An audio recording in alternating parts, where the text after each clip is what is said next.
Good afternoon, everybody. I just finished a meeting with my economic team about the current state of our economy and some of the additional steps that we should take to move forward.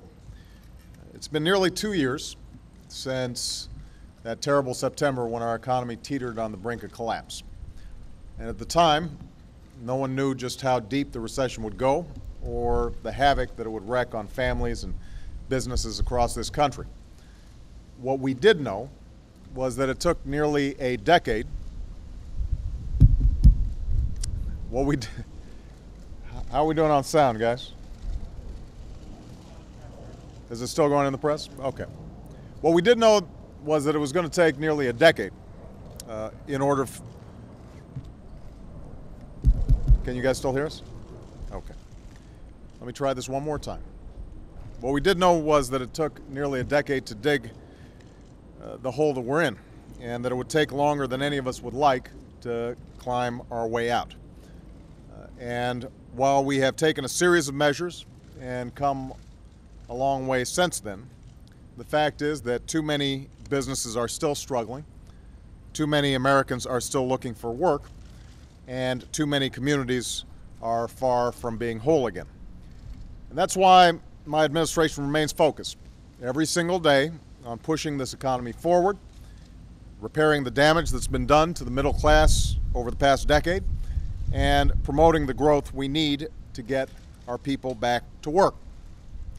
So, as Congress prepares to return to session, my economic team is hard at work in identifying additional measures that could make a difference in both promoting growth and hiring in the short term and increasing our economy's competitiveness in the long term.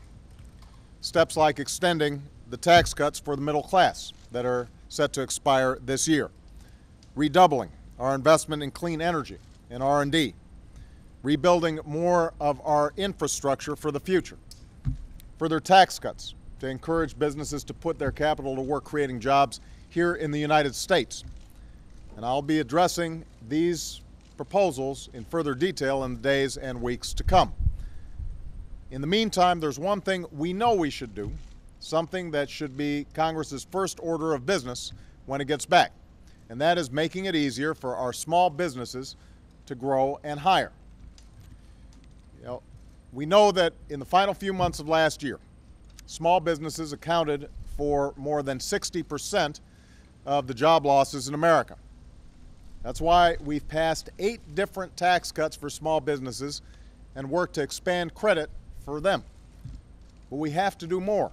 And there's currently a jobs bill before Congress that would do 2 big things for small business owners: cut more taxes and make available more loans.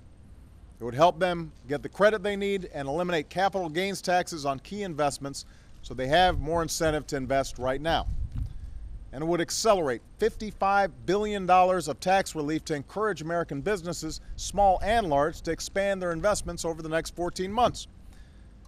Unfortunately, this bill has been languishing in the Senate for months, held up by a partisan minority that won't even allow it to go to a vote.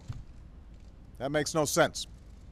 This bill is fully paid for. It will not add to the deficit, and there is no reason to block it besides pure partisan politics. The small business owners and the communities that rely on them, they don't have time for political games. They shouldn't have to wait any longer. In fact, just this morning, a story showed that small businesses have put hiring and expanding on hold while waiting for the Senate to act on this bill. Simply put, holding this bill hostage is directly detrimental to our economic growth. So I ask Senate Republicans to drop the blockade.